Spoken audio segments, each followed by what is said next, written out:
এদের পুজো প্রত্যেক বছরই ভালো করে। এবছর জানি না কী বানিয়েছে, দেখি।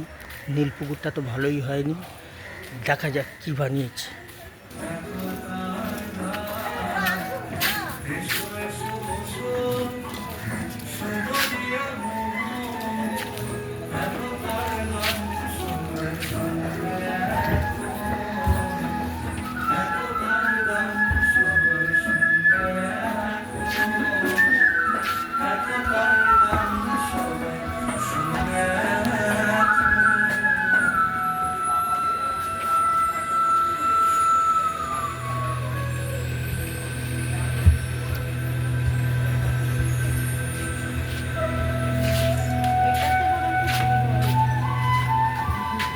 এই জায়গাটা যে জিনিসটা ইউজ করেছে ওরা, এটা হচ্ছে ধুদুল, যাকে বলে তুরুল, ধুদুল বলে, তার ছোবড়া নিয়ে এই জায়গাটা ইউজ করেছে। দেখুন, দেখা যাক ভেতরটা কী বানিয়েছে।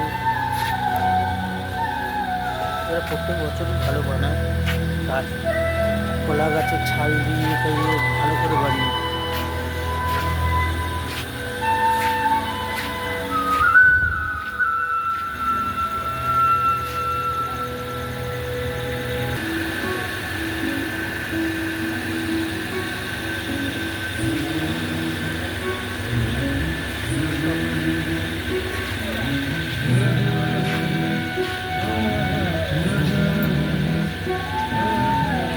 সবাই শুনবে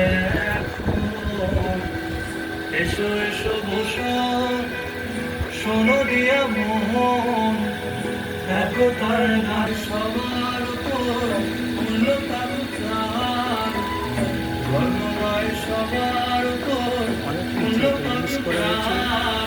এসো এসো বসো, সিলিংগুলো যে দেখা যাচ্ছে এগুলো হচ্ছে কলা গাছের ছাল, কলা ছাল শুকনো, সেগুলো কত সুন্দর পেস্টিং করেছে।